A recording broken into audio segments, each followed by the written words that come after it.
오늘 설교의 제목은 철학과 사상의 심장에서 죽은 자의 부활을 전하다라는 제목으로 말씀을 전하려고 합니다. 철학과 사상의 심장, 아테네예요. 플라톤의 아카데미가 있었고요.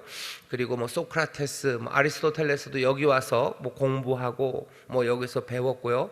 또 예수님 당시 꽤나 오랜 시간 동안 그 헬라 문화를 지배했던 에피크로스, 스토아 그 학파가 몽땅 다 여기 아테네에서 시작됐습니다. 그러니 로마가 지금 이 시절을 몽땅 다 다스리는 정치적인 권력이고 군사적인 힘이었다면, 물론 로마의 사상이 곳곳에 다 스며들어 있기는 하지만 사람들의 밑바탕에는 이 아테네에서 나왔던 그 생각들이 편면하게 깔려 있습니다. 우리도 여기 나오는 에피크로스 그리고 스토아 이런 사람들 잘 몰라도요, 이 사람들의 생각이 우리에게까지 쭉 연결되어 오고 있습니다. 그러니까 인류의 문화 그리고 정신적인 유산이 여기 아테네에 있는 겁니다. 우리는 모든 생각들이 그냥 내가 다 만들어낸 생각이라고 하지만 그렇지는 않아요. 우리의 많은 생각들이 사람들에게서 다 배운 겁니다. 우리가 하는 말 자체가 그렇고요, 생각하는 방식들이 그렇고, 세계를 이해하는 모든 세계관들이 내가 태어나서 나 스스로 뭔가 신박한 걸 만들어낸 것 같지만 그렇지 않아요. 꽤나 깊은 뿌리들이 있고 오랫동안 면면이 인류 가운데 내려왔던 생각들, 그 생각의 바다에서요 사람들이 길어낸 것들을 비슷하게들 가지고들 살아갑니다. 오늘 말씀을 전하면서 몇 가지 전하는 이야기들, 에피크로스가 어떻게 생각했는지, 스토아가 어떻게 생각했는지, 이 당시 사람들이 신에 대해서 그리고 인생에 대해서 어떻게 생각했는지, 역사에 대해서 어떻게 생각했는지 얘기들을 듣다 보면 이게 지금 2000년 전 이야기지만 그렇게 오래되고 고리타분하고 우리와 상관없는 이야기가 아니라는 걸 알게 될 겁니다. 만약에 그렇다면 오늘 바울이 이 아덴에서 전한 이 말씀은 지금도 우리에게 전해질 수 있는 말씀이고, 지금도 이 말씀이 우리를 복음으로 인도할 수 있는 말씀, 어쩌면 많은 사람들에게 전해져서 사람들을 부활의 주님께로 인도할 수 있는 그런 말씀이 됩니다. 오늘 이 말씀을 우리가 한번 살펴볼 겁니다. 죽은 자의 부활을 전하는 말씀입니다. 그런데 바울의 이 아덴 설교에 대해서 사람들이 조금 의문을 품는 사람들이 있습니다. 뭐냐 하면 아덴에서 바울이 한 이 설교를 보면요, 예수님이라는 이름이 안 나와요.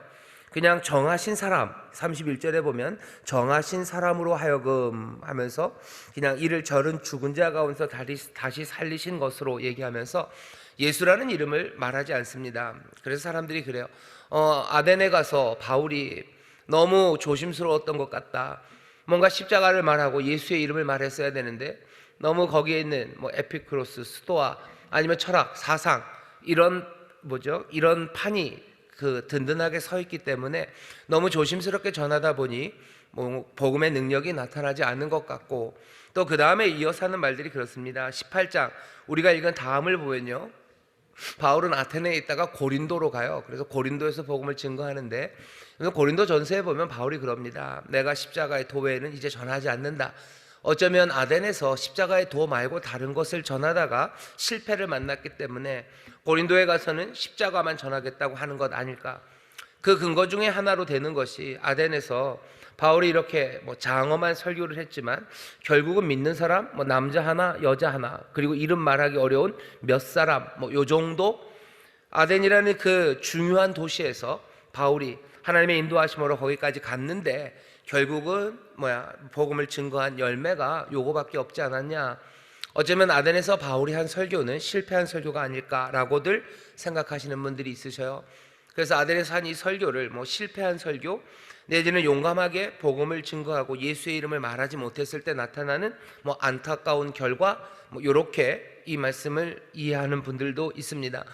물론 바울이 고린도의 전서에서 말한 것처럼 또 다른 곳에서 십자가, 핏빛, 그 십자가에 돌아가신 죽으신 예수의 이름, 그것들을 선포하는 여러 곳들과는 분명히 달라요. 하지만 그렇다고 해서 바울이 여기 아덴에서 한 이 설교가 아무 결과가 없었다고 말하기는 어렵습니다. 왜 그렇죠?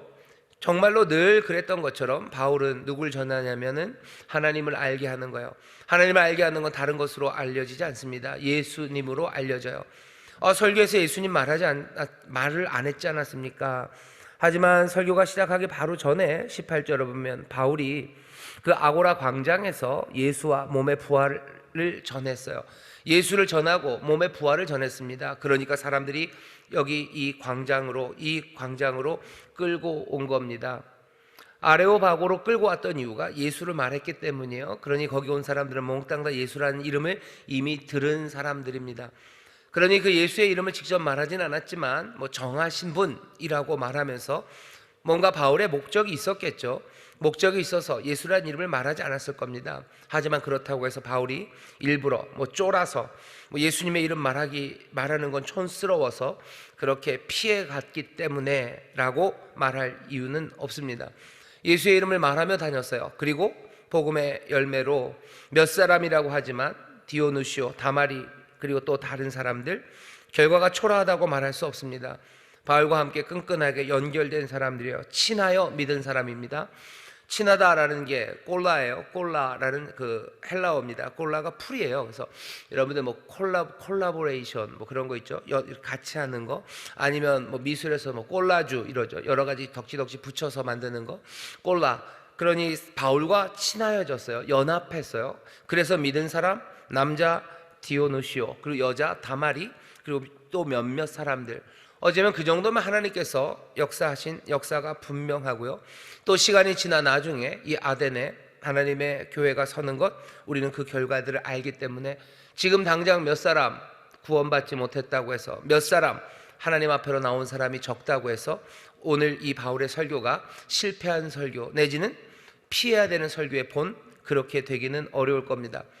우리는 지금 사도행전을 보면서요, 계속 읽어가면서 도대체 교회가 어떻게 예수님을 증거해 갈지, 교회가 어떻게 복음을 증거하면서 점점점 흥황해 가는지 그 일들을 따라가고 있습니다.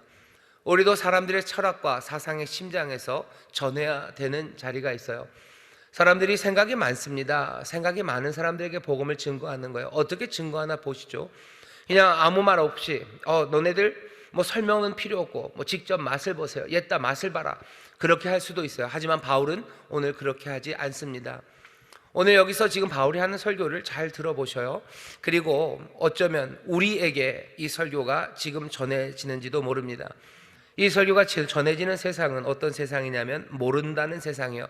알 수 없는 신에게라는 단을 만든 것처럼 아덴은 신에 대해서 자기들이 모른다고 말해요. 부지죠. 알지 못해요. 알지 못할 뿐만 아니라 불가지입니다. 알 수도 없다는 사람들이에요. 에피크로스가 그래요. 스토아가 그렇습니다.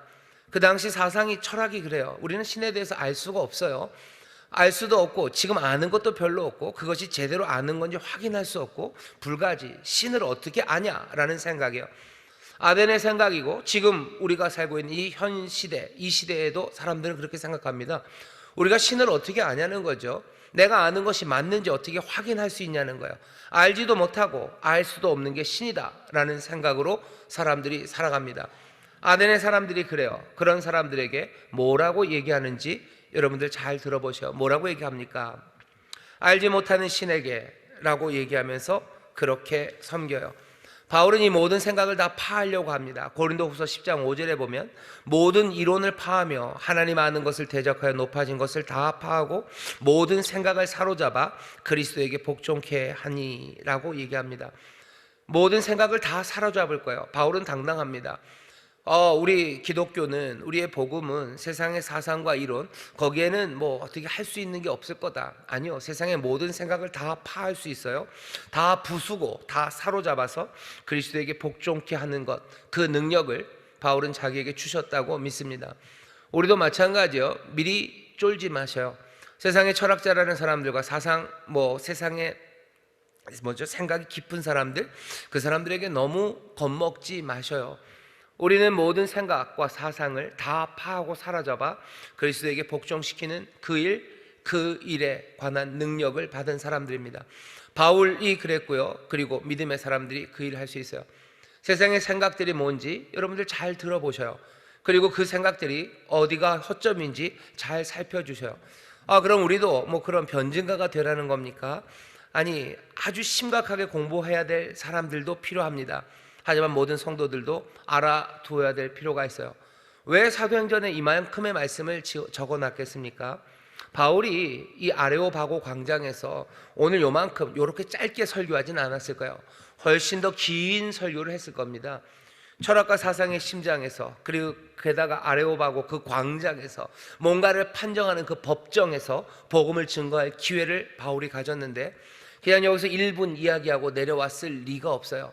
바울이 훨씬 더 긴 이야기를 했을 거예요. 거기 있는 많은 철학자들 앞에 훨씬 더 다양한 논증들을 펼쳐놨을 겁니다. 하지만 그 모든 논증들, 그 모든 설명들, 그것들을 다 적어놓지는 않았어요. 누가는 그냥 딱 요만큼만 우리에게 전해줍니다. 이 말씀을 읽는 우리들도 이해할 만하고 우리에게 유익이 될 만큼 이 말씀을 적어놨어요. 그러니 여러분들 미리 겁먹지 마셔요. 미리 겁먹지 마시고 우리도 이 말씀 알 수 있습니다. 알라고 우리에게 주신 말씀이에요. 귀 기울여 들으시고 여러분들도 세상의 모든 사상과 이론들을 파하여 사로잡아 그리스도께로 내려갈, 그리스도께로 복종하게 할 그 능력을 우리에게 주셨음을 믿으시고 여러분들 귀담아 들으시고 배우시기를 주의 이름으로 축원합니다. 자, 알지 못하는 신에게라고 이야기가 시작돼요. 알지 못하는 신입니다.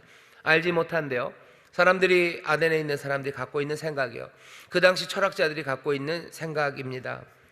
만일 그 신을 알 수 없으면 우리는 어떻게 삽니까? 알 수 없어요. 바울도 그 말에 대해 동의합니다. 알지 못하지. 다 알 수 없죠. 다 알 수 없는 불가지론자들이 갖고 있는 태도는 한 두 가지로 나뉩니다. 뭐냐면 어차피 모른다는 거예요.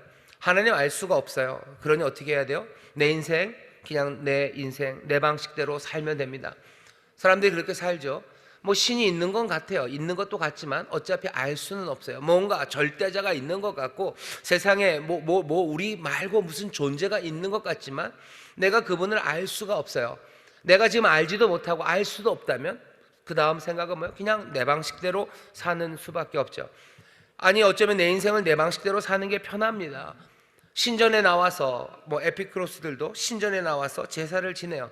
신전에 나와서 해마다 제사를 지내고 거기에는 참여합니다. 그거 지내겠지만 그것으로 내 도리는 다 한 거예요. 왜? 어차피 알 수 없는 신이라면 그냥 그 제사하는 거 그거 바치고 끝이죠. 그게 제일 편해요. 그것은 내가 알지 못하고 알 수도 없는데 이대로가 좋다는 생각입니다.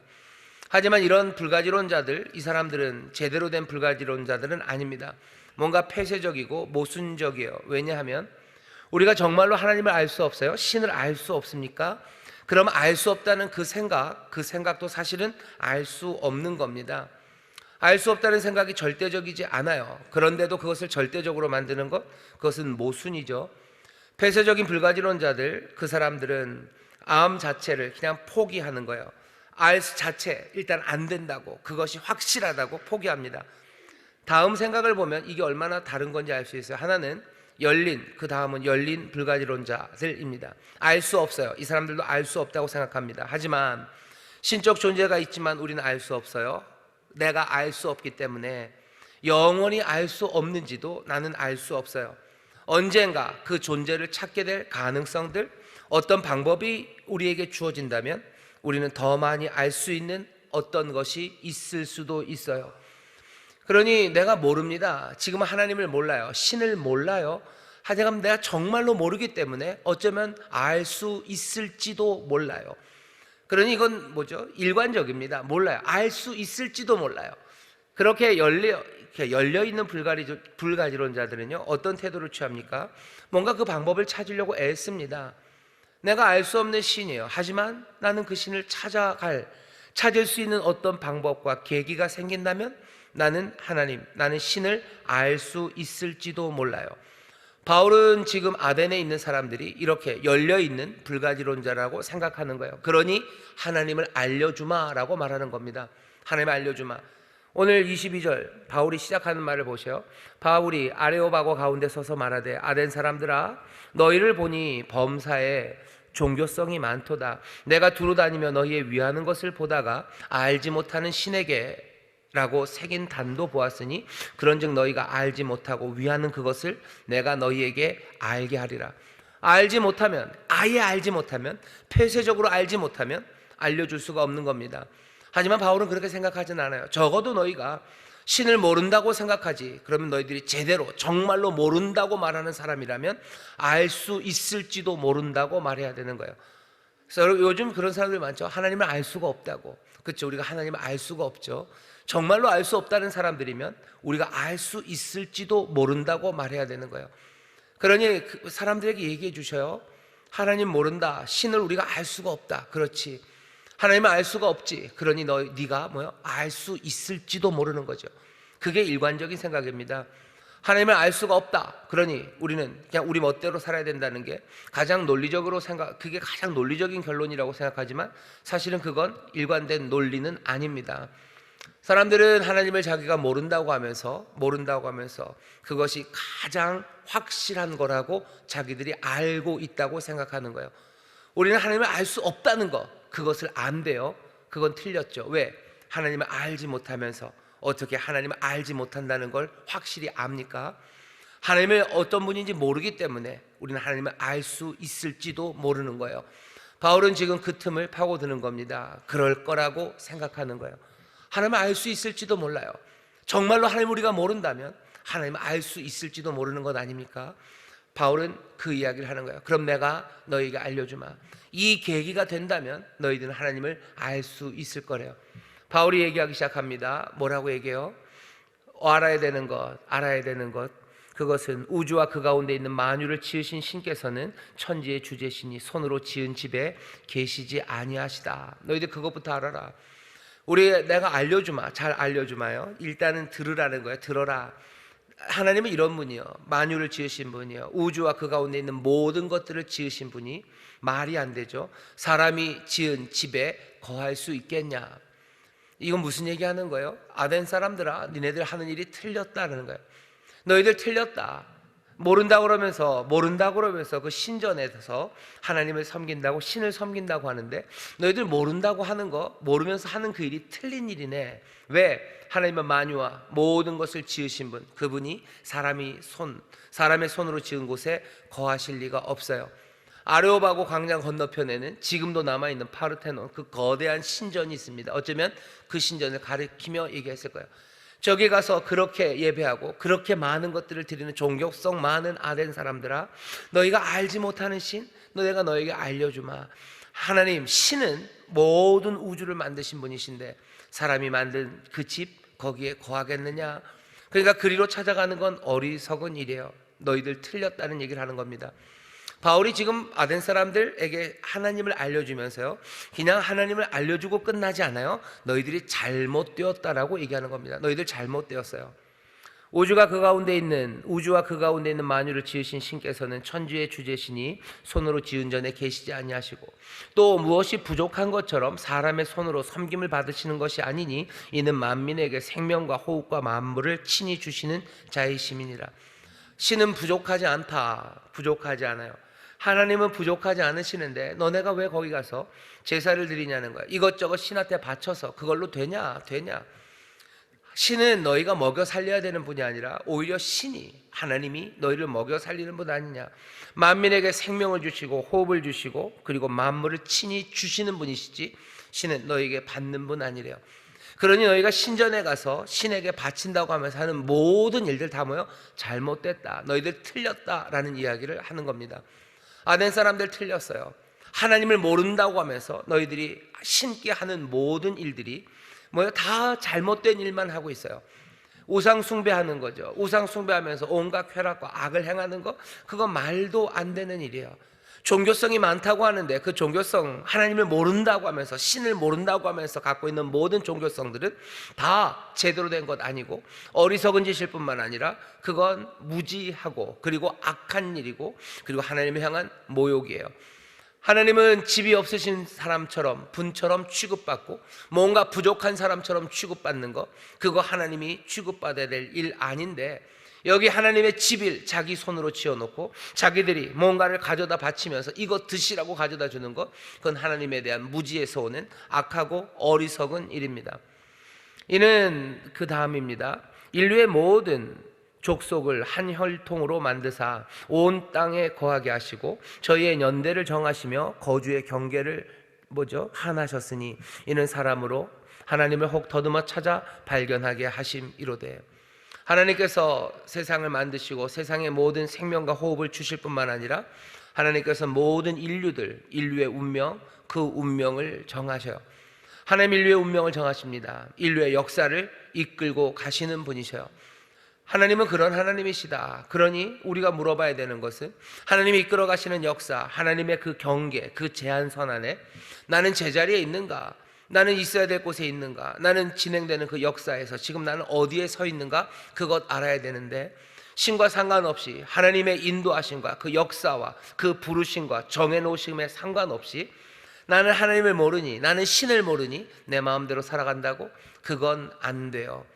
더듬어 찾아야 돼요. 잘 안 된다면 내가 어디에 서야 되는지 더듬어 찾아야 되고, 내가 역사의 어느 자리에 있는지 그거 찾아가야 되는 게 맞는데, 너네들은 신을 알지 못한다는 이유로 알지 못하니 내 편한 대로 내 마음대로 살아가는 방식으로 하나님 신이 인도해가는 그 역사, 그것과 무관하게 멋대로들 살아가고 있는 겁니다.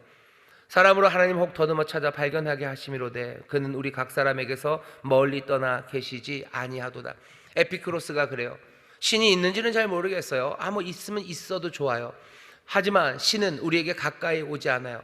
신은 우리에게 관심이 없어요. 멀리 계셔요. 그러니 우리는 우리가 알아서 살아면 된다고들 생각합니다. 요즘 사람들이 그러죠. 종교성은 있어요. 뭔가 영적인 게 있는 것 같아요. 그래서 그것에 집중하기도 합니다. 하지만 그러면서 뭐 하는 거예요? 그냥 내 마음에 평안을 얻고 그 정도면 됐어요.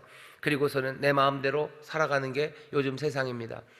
하나님에 대해서 알지 못한다고 하면서 사실은 제멋대로 하나님을 생각하고 마음대로 살아가는 게 아덴의 사람뿐만 아니라 지금 이 시대를 살아가는 사람들이에요. 하나님에 대해서 안다고 하면서, 아니 모른다고 하면서, 알 수 없다고 하면서 제멋대로들 살아가죠. 하나님 멀리 떠나 계십니까? 아니요, 그렇지 않습니다. 또 스토아들은 이렇게 얘기해요. 우리가 그를 힘입어 살며 기동하며 있느니라. 너희 시인 중에서도 어떤 사람들의 말과 같이 우리가 그의 소생이라 하니. 스토아는 좀 달라요. 스토아는 신이 멀리 있고 떠나 있다, 그것과는 좀 다른 느낌, 에피쿠로스라고 하는 다른 느낌으로 말합니다. 신적인 거, 그게 우리 안에 있어요. 우리 안에 있는데 그건 뭔가 좀 로고스처럼 차갑고 냉정한 이성으로 우리에게 있어요. 우리는 이성, 로고스의 자식들이에요. 그러니 우리가 뭔가 이성적으로 합리적으로 판단하기 시작하면 우리의 삶이 훨씬 더 나아질 거라고 생각합니다. 그러면서도 뭐 하는 거예요? 그러면서도 우상을 만들어요. 그러면서도 신을 만들어요. 그러니 바울이 말하는 겁니다. 이와 같이 신의 소생이 되었은즉 신을 금이나 은이나 돌에다 사람의 기술과 그리고 고안으로 새긴 것 같이 여길 것이 아니니라. 너네들 신이 우리와 함께 있다 그러지? 정말 그렇다. 너희가 신의 소생이다, 니네 식으로 말하는 그 말 나도 받아들일 수 있어요. 왜? 우리가 하나님의 자녀일 거예요. 우리가 하나님의 자녀인데 어떻게 하나님을 쇠나 돌로 만드냐? 말도 안 되는 일들. 하나님을 모른다고 하면서, 신을 모른다고 하면서 사실은 너희들 마음대로 그렇게 신을 생각하고 살아가요. 마음대로 살아가는 게 하나님, 신에게 적합한 것이 절대로 아니에요. 신을 모욕하는 거예요. 신의 뜻에 어긋나는 거예요. 신을 무시하는 방식으로 살아가는 겁니다. 그러니 뭐가 얘기될 수 있습니까? 이 신이, 이 하나님이 있다면 이제 무슨 일 하셔야 될 차례입니까? 정말로 선하고 능력 많은 창조주가 지금 이런 대접을 받고 있어요. 이런 세상에서 해야 되는 일은 딱 하나입니다. 선하고 지혜로운 창조주라면 반드시 해야 되는 일, 세상을 바로 잡는 일입니다. 세상을 바로 잡으셔야 돼요. 세상에 책임을 물으셔야 돼요. 성경적으로 말한다면 하나님은 심판하셔야 돼요. 너희가 하나님을 모른다고 알려주마. 너희가 하나님을 모른다고 하면서, 그러면서도 그냥 제멋대로 하나님을 생각하고 엉망으로 산 거예요. 그냥 엉망으로 살지 않냐? 그냥 모른다는 이유로 엉망으로 살지.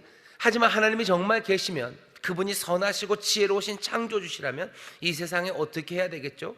당연히 논리적인 대답은 하나님 심판하셔야 됩니다. 엉망이 된 거 바로 잡으셔야죠. 책임을 물으셔야 돼요. 심판하셔야죠.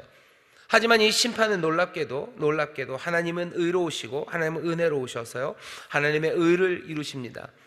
하나님의 구원이라는 이름으로, 때로는 하나님께서 세상을 회복하신다는 이름으로 하나님의 나라가 임한다는 방식으로 올 거예요. 오늘 여기서 그 설명을 다 써놓지는 않았습니다. 아마 바울이 아레오바고에서 그 얘기 했을 겁니다. 하지만 이 짧은 분량에서 누가가 그것들을 다 담아놓지는 않았어요.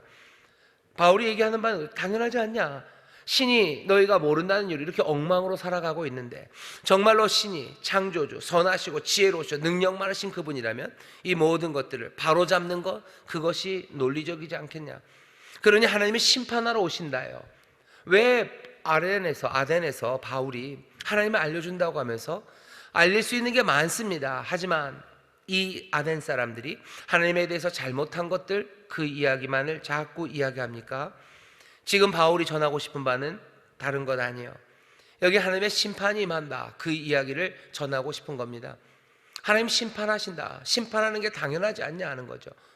우리가 하나님을 모른다고 하면서, 알 수 없다고 하면서 사실은 제멋대로 살아가는데, 제멋대로 살아가는 모습이 늘 선하고 아름답고 그리고 지혜롭고 그리고 또 올바르냐? 그렇지 않습니다. 하나님을 모른다고 하면서, 하나님을 알 수 없다고 하면서 우리는 그냥 제멋대로 살아가는데, 그 제멋대로라는 것이 하나님을 무시하는 것, 의를 무시하는 것, 그리고 올바른 것을 무시하는 방식으로들 살아가고 있어요. 그러면 하나님 뭐 하셔야 됩니까? 지혜로우신 그분, 선하신 그분은 그것들을 바로 잡는 수밖에 없어요. 세상에서 가장 합리적인, 이 세상을 보면서 이 세상에 대해 하나님이 무엇을 하실까에 대한 그냥 유일한 답 하나는요, 하나님이 이 땅을 향해서 심판하셔야 된다, 그 답밖에 없습니다. 하나님이 이 땅을 심판하셔야 돼요. 우리가 이 땅을 보셔요. 우리가 살아가는 이 세상을 보셔요. 여러분들도 그런 생각들 들지 않으십니까? 이 땅의 정치를 보셔요. 그럼 어떻게 해야 돼요? 이 땅의 정치는 심판받아야 돼요. 이 땅의 교육은 어떻습니까? 이 땅의 교육은 심판받아야 돼요. 이 땅의 여러 가지 문화들은 어떻게 되는 겁니까? 이 땅의 문화는 심판받아야 돼요. 우리의 사회는 어떻게 돼야 됩니까? 심판받아야 돼요. 북한은 어떻게 해야 돼요? 심판받아야 돼요. 남한은 심판받아야 돼요. 두렵지만 자꾸 눈을 우리 쪽으로 돌리면 내 삶은 어떻습니까? 내 삶에 대해서 정말로 합리적으로 내릴 수 있는 결론은 뭡니까? 내 삶은 심판받아야 돼요. 모든 논리와 합리가 우리에게 말하는 바, 그 결론은 뭐예요? 세상은 심판받아야 돼요. 그것 말고 합리적인 결론은 없어요.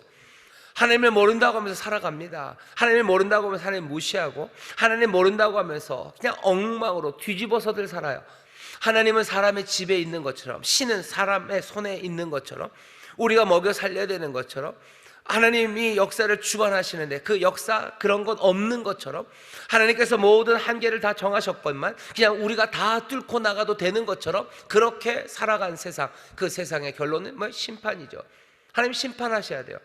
아니요, 바로 잡아야 돼요. 제대로 돼야 돼요. 세상은 제자리로 돌아가야 되고 심판받아야 되는 것, 그것이 세상을 바라봤을 때 우리가 내릴 수 있는 그냥 합리적인 결론이에요. 아덴의 사람이 그래요. 그리고 지금 살고 있는 우리가 그렇습니다. 하나님은 심판하십니까? 심판하십니다. 심판하겠다고 하시는 거예요. 오늘날 이 땅에서 우리가 예수의 복음을 증거하고 우리가 정말로 증인되는 사람들이 될 때, 사람들을 향해서 합리적으로 설명할 수 있는 복음, 합리적으로 뭔가를 사람들이 고개를 끄덕일 수 있는 건 딱 하나예요. 세상은 심판받아 마땅하다, 하나님은 세상을 심판하신다라는 말에 사람들은 고개를 끄덕일 수밖에 없어요. 왜? 내 삶에 너에게 하나님이 심판하신다, 심판이 임하는 게 맞지 않냐라고 했을 때 거부할 수 있는 사람이 별로 없습니다. 아니, 없습니다. 죄로 말미암아 세상이 모두 다 죄의 삭시 사망이다라는 말을 우리가 그냥 가볍게 듣고 그냥 그 성경이 하는 말이다라고 싶지만, 사람들에게 물어보세요. 세상을 보며 결론은 뭐니? 세상은 심판받아야 되는 거예요. 심판받아 마땅한 세상이에요. 세상에 마땅한 게 있다면, 세상에 합리적인 게 있다면 그것은 심판하는 것, 심판받는 것, 그것밖에 안 남을 겁니다. 그럼 하나님이 심판하십니까? 당연히 심판하십니다. 하나님이 심판하실 거예요. 31절, 이는 정하신 사람으로 하여금 천하를 공의로 심판할 날을 작정하시고. 아덴 사람들은 고개를 끄덕여야 돼요. 우리도 고개를 모두가 다 끄덕여야 돼요. 심판하셔야 되죠. 근데 지금부터 이상한 이야기가 들려오기 시작하는 겁니다. 특별한 사람, 특별한 사건, 특별한 소식입니다. 하나님이 심판하는 거 당연하신데 어떻게 심판하셔? 심판주는 그렇게 정하셨어요. 자신이 정하신 특별한 사람, 한 사람, 예수님을 통해서 정하신 사람, 그 사람을 통해서 심판하신답니다. 31절 보시면, 이는 정하신 사람으로 하여금 천하를 공의로 심판할 날을 작정하시고. 이건 그냥 알려주는 거예요. 모른다고 그러니 알려주마요. 너희가 하나님을 모른다고 이제 알려주마. 어떻게 그걸 알려줍니까? 바울이 선포합니다. 무지의 시간은 지났어요. 30절, 알지 못하던 시대에는 하나님이 허물치 아니하셨거니와 이제는 어디든지 사람을 다 명하사 회개하라 하셨으니 이는 정하신 사람으로 하여금 천하를 공의로 심판할 날을 작정하시고 이에 저를 죽은 자 가운데서 다시 살리신 것으로 모든 사람에게 믿을 만한 증거를 주셨음이니라 하니라. 하나님이 심판하신다는 것의 증거예요. 뭡니까? 죽은 예수가 부활하신 것 증거예요. 하나님께서 이 사람을 정하셔서 심판하신다는 것, 그것에 대한 증거로 부활하신 예수, 그분을 죽은 자 가운데서 일으켜 세우셨다는 겁니다. 하나님이 정하신 특별한 사람, 예수가 심판자입니다. 어떻게 알아요? 하나님이 그를 죽은 자 가운데서 일으키셨기 때문이에요. 아레오바고에서는 부활을 말할 수 없습니다. 아레오바고 그 광장, 그 법정을 세운 사람은 전설처럼 시죠. 무슨 시처럼 나오는 아폴로가 그 광장을 만들었어요. 아레오바고 광장에 법정을 세운 건 아폴로입니다. 아폴로가 그 광장을 세우면서 그렇게 말했대요. 사람이 죽어 피가 땅에 흐르면 거기에는 이제 더 이상 부활은 없다. 그 모토가 아레오바고 그 법정에 있어요. 그러니 재판 잘해야 돼요. 부활은 없어요. 다시 재심 이런 거 없어요. 죽어 피 흘리면 부활이 없어요. 그러니 법정은 냉혹하고 명확해야 돼요. 아레오바고에서 울려 퍼지는 부활은 없다는 소리 가득한 그 광장, 그 기반에 서 있는 그 법정, 그 광장에서 바울은 뭘 얘기하는 거예요? 부활을 말합니다. 확고하게 부활을 말해요. 죽은 자 가운데서 예수를 일으켜 세우셨어요. 온 우주 신 하나님을 모른다고? 알지 못한 하나님 알려주마. 하나님이 당연히 하셔야 될 일을 딱 하나요. 우리가 합리적으로 생각할 수 있는 건 심판이에요. 하나님이 심판하실 수밖에 없어요. 그 심판 어떻게 이루어진다고요? 여기 있는 이 사람, 정하신 사람을 통해서 이루어질 거예요. 이분이 정해진 그 사람인 걸 어떻게 합니까? 죽은 자 가운데서 부활한 바로 그분이기에 이 사람 예수가 하나님의 심판, 그것을 이루실 특별한 사람임을 설명한다고 말하는 거예요. 죽은 자 가운데 살아났다는 게 무슨 의미입니까? 죽은 자 가운데 살아났다는 거, 특별하시네. 하나님이신가 보다. 신성? 아니면 다른 모든 인간들보다 우월해서 뭔가 이 심판에 어마어마한 일을 감당할 능력이 있는 분인가 보다. 아니 그 정도도 이유가 되겠지만 더 큰 이유는요, 예수의 부활이라는 건 하나님의 새 세상이, 하나님의 심판이 시작되었다는 의미입니다. 왜? 예수 죄 없는 자가 죽으셨어요. 죄 없는 자가 대신하여 죽으셨어요. 어떻게 해야 됩니까? 어떻게 회복됩니까? 어떻게 해야 이 모든 것들이 제로대로 바로 잡아집니까? 이전에는 억울하게 죽은 사람들이 다시 일어나는 일이 없었어요. 예전에는 슬펐던 사람들에게 제대로 된 위로가 주어진 적이 없었어요. 의에 줄이고 목말랐던 사람들이 그 의가 채워졌던 일이 없었어요. 그 세상, 그러니 하나님이 심판하시는 게 당연한 세상. 하나님의 심판은 어떻게 일어나는 거예요? 다시 그것들을 바로 잡는 거예요. 죄 없는 예수가 죽었어요. 하나님의 심판은 어떻게 이루어집니까? 하나님의 의가 그 은혜 가운데 죽은 그 예수, 우리 사랑하는 주님을 죽은 자 가운데서 일으키신 것, 이건 뭡니까? 하나님이 이제 온 우주를 바로 잡는 그 심판을 시작하셨다는 뜻이에요. 이것이 그 심판의 기준입니다. 이것이 심판의 시작이에요. 그리고 이것이 심판의 본입니다. 어떻게 심판하실까요? 그냥 제멋대로 몽땅 다 짓밟아 죽이는 심판입니까? 아니에요. 심판은 죽은 자를 일으키는 심판이에요. 의를 이루시는 심판이에요. 하나님의 선하신 뜻을 이루시는 심판이에요. 거기에는 공의가 없습니까? 아니요, 거기에는 공의가 있습니다. 거기에는 은혜가 있습니다. 거기에는 하나님의 놀라운 생명을 주시는 그 놀라우신 능력이 거기에 있는 거예요. 하나님의 심판은 그렇게 이루어질 거예요. 지금 아덴의 사람들에게 알려주는 겁니다. 봐라, 세상은 심판받아 마땅하지 않냐? 하나님을 모른다고, 신을 모른다고? 모르면 좀 들어봐라. 너희들 하나님을 알 수 있는 게 있어요. 알 수 있는 건덕지, 그 방법이 생기면 너희들 하나님을 알 수 있지 않겠냐? 그 알 수 있는 촉발하는 그 하나가 뭐냐면 여기 죽으신 자의 부활이에요. 아레오바고 부활이 없다 말하지만 이제 부활이 있다. 하나님이 죽은 자 가운데서 예수를 살려 일으키셨다는 거예요. 이제 하나님이 심판하신다. 하나님이 되돌리신다. 하나님의 모든 것들을 어떻게 하신다고? 세상을 바로잡고 하나님이 책임을 묻기 시작하신다는 거예요. 그 부활이 이제 여기 시작된 거, 이 증거예요. 이제 예수 그리스도를 통해서 부활이 시작됩니다. 예수 그리스도를 통해서 하나님의 심판이 시작됩니다. 예수의 부활하신 몸, 죽은 자 가운데서 일어나신 그 몸 하나가 이 모든 세상에서요, 이제 이미 바로잡힌 유일한 부분은 거기에요. 하나님의 심판이 제대로 이루어진 것은 부활하신 예수 그리스도 거기입니다. 이제 균열은 시작됐어요. 거기서부터, 바로 거기서부터, 예수 그리스도의 부활한 그 몸서부터요, 이제 하나님의 바로 잡히는 그 일들이, 바로 잡으시는 그 심판의 일들이 이제 시작이 되는 거예요. 바울은 지금 그 얘기하는 겁니다. 봐라, 이건 뭐 여러분들 철학 시간에 뭐 철학 개론 이런 거 보면요, 뭐 진리에 대해서 여러 가지 얘기를 하는데, 뭐 진리에 대해서 뭐 세 가지 이론이 있대요. 하나는 뭐냐면은요, 뭐 이렇게 레퍼런스입니다. 일치해야 돼요. 뭔가가 일치해야 되죠. 요것과 요것이 맞아 들어가야지 진리예요. 두 번째 얘기하는 게 뭐 정합성, 뭐 코헤런스 얘기합니다. 말들이 서로 돌아가면서요, 그게 다 아구가 맞아야 돼요. 뭐 또 하나 얘기하는 게 뭐 프라그마티즘, 그래가지고 실용성이에요. 뭔가 효과가 있어야 된대요. 그리스도의 복음, 여기서 지금 바울이 말하는 건요, 실용성, 이건 있습니다. 우리가 알아요. 우리가 복음을 믿으면 어떤 삶의 변화가 일어나는지 우리가 알아요. 그 다음에 코헤런스, 이게 정합적이냐. 지금 바울이 설명하려고 하는 게 그거예요. 정합적이냐. 하나님 세상과 우주를 만드시고 모든 이에게 생명을 주시는 분, 그분이 세상을 심판하신다. 여기에는 뭐 빈틈이 없어요. 그럴 것 같아요. 하지만 정말로 그것이 제대로, 그것이 현실에서 이루어지냐라는 거 확인하려면요, 뭔가 이 땅에서 맞닥뜨리는 딱 하나 맞는 게 있어야 돼요. 여러분들, 말도 안 되는 사전 만들 수 있습니다. 그 안에서 뺑뺑뺑뺑 돌면서요, 말이 되는 사전 하나 만들 수 있어요. 하지만 정말로 그 사전이 현실과 아무 상관없는 사전 만들 수 있습니다. 하지만 그 사전이 정말로 현실과 하나라도 딱 맞아 들어가기 시작하면 그때부터 이 사전은 현실을 말하는 게 돼요. 예수 그리스도의 부활이라는 것, 죽음에서 일어나신, 어쩌면 아레오바고, 여기서 뭐 인정할 수 없는, 이거는 세상을 깨뜨리는, 정말 우리가 알지 못했던 하나님을 우리를 알게 하시는 그 계기가 되는 사건 하나가 우리 가운데 주어졌을 때, 어쩌면 우리가 먼저 들었던 하나님에 대한 모든 이야기들은요, 이건 우리에게 진리가 되기 시작하는 거예요. 죽은 자 가운데서 일어난 이가 없습니다. 근데 죽은 자 가운데서 일어나기 시작했어요. 이건 뭡니까? 하나님의 심판이 여기 시작됐어요. 심판은 어떻게 이루어집니까? 모든 것들을 짓밟아버리는 심판이요, 몽땅 다 쓸어버리고 그냥 없애버리고 허무로 채워버리고 그냥 블랙홀로 다 집어던져버리는 그런 심판입니까?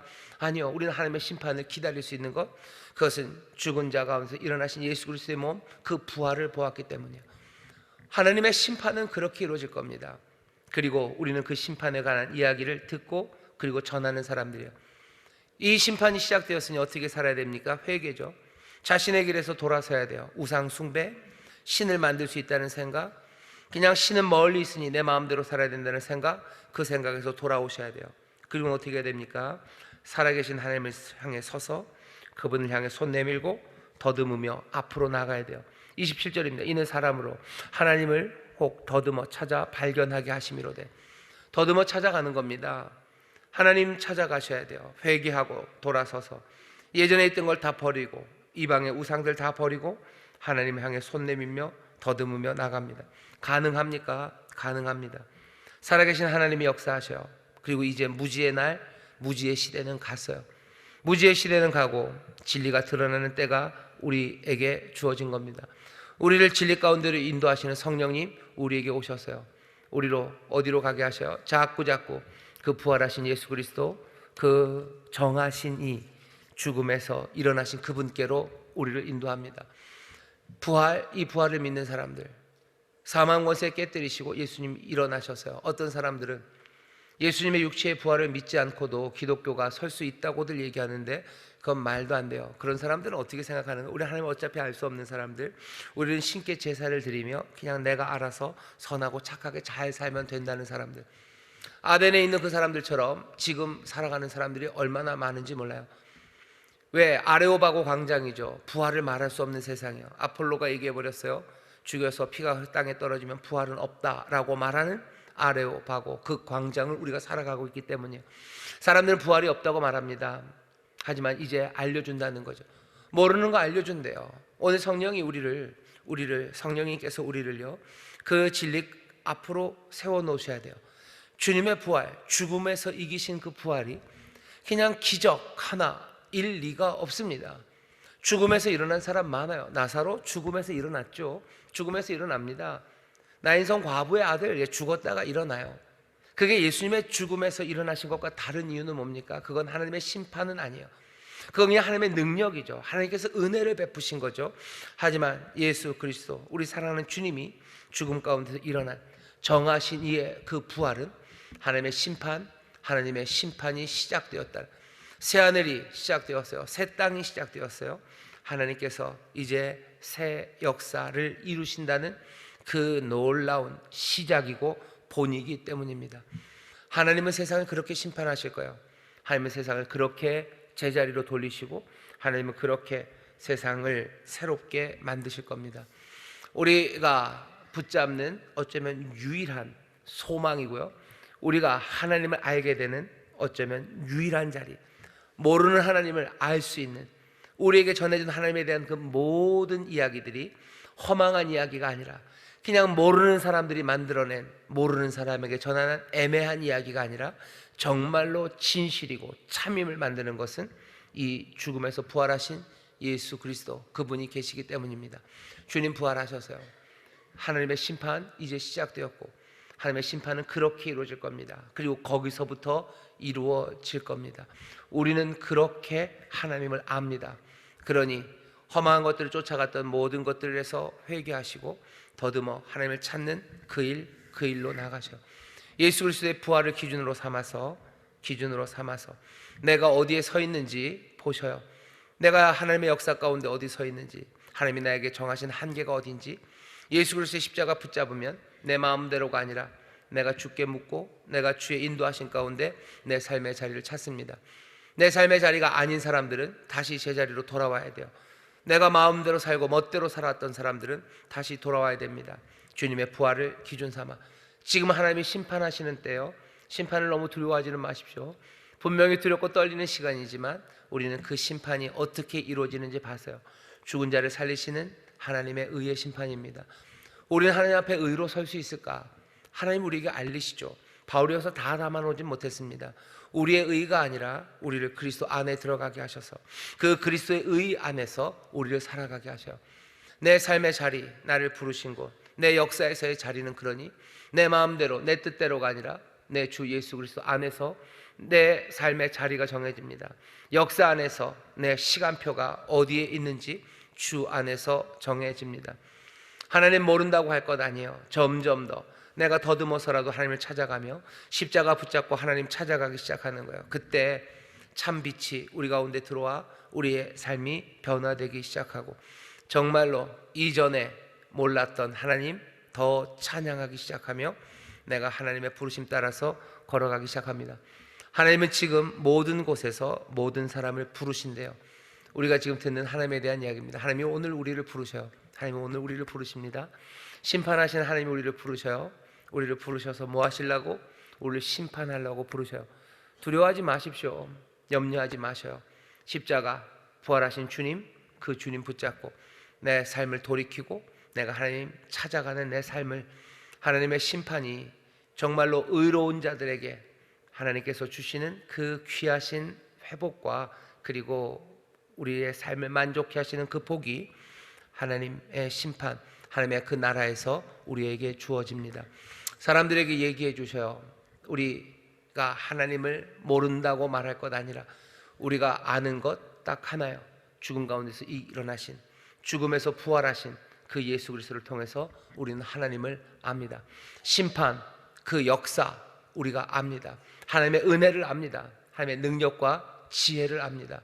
하나님께서 우리를 향하여 품으신 뜻과 그리고 우리에게 역사하시는 그 놀라운 손길을 우리는 압니다. 하나님이 얼마나 가까이 계시는지 압니다. 하나님이 우리를 어디에 두신지 우리는 발견할 수 있습니다. 더듬어 찾으며 내 삶이 정말로 주와 함께 동행하는 삶이 되라고 세상에 말하시고 또 우리도 그렇게 예수 그리스도, 우리 사랑하는 주님의 부활하신 주님, 그 주님 붙잡으며 하나님을 더 깊이 알아가는 우리 모두가 되시기를 주의 이름으로 축원합니다. 기도하겠습니다. 하나님을 모른다고 하며 제멋대로 살아가는 세상입니다. 하나님 멀리 있다고 하며 제멋대로 살아가는데 제멋대로 살아가는 것이 올바르고 뭐가 좋았으면 좋았겠지나 아버지 하나님, 하나님의 길에서 점점 멀어지고 하나님 무시하고 엉망으로 살아가는 이 세상입니다. 아버지 하나님, 믿는 자나 믿지 않는 자나 모두 동의하는 것, 세상이 심판받아 마땅하다는 것. 만약 하나님이 계시다면 세상을 심판하셔야 된다는 것, 거기에 모두가 동의합니다. 아버지 하나님, 만약이 아니라 이제 하나님의 심판이 여기 임하는 것 우리가 봅니다. 예수 그리스도 정말로 부활하신 그 부활이 하나님의 심판이 시작되었으니 하나님께서 세상을 바로잡으시고 책임을 묻는 일을 시작하셨음을 우리에게 보이게 하시니 우리가 그 부활하신 주님, 우리 예수님을 통하여 하나님이 계시고 또 하나님이 역사하심을 우리가 발견합니다. 아버지 하나님, 그 예수 그리스도 통하여 우리가 하나님을 점점 더 알아가게 하시고 더듬어 찾게 하시고 회개하고 돌아서서 정말로 참 생명, 참 하나님 앞에서 아버지 제대로 된 삶을 누리는, 하나님을 더 깊이 알아가며 하나님의 얼굴을 배우는 하나님의 귀한 자녀들 되게 하여 주옵소서. 아버지 하나님, 오늘 이 시간 성령님 우리를 인도하여 주시사 부활하신 주님께로 가까이 가게 하여 주옵소서. 하나님을 모르는 사람들 아니고 하나님을 모른다고 하는 사람들에게 복음을 증거하는 이들이 되기를 원하오니 주여, 정말로 부활하신 주님 만나 하나님, 내 하나님의 얼굴을 배우는, 하나님의 은혜를 배웠고 하나님의 선하신 뜻과 그 능력과 지혜를 만나는 오늘 이 밤이 되게 하여 주옵소서. 감사드리며 예수님 이름으로 기도하옵나이다. 아멘.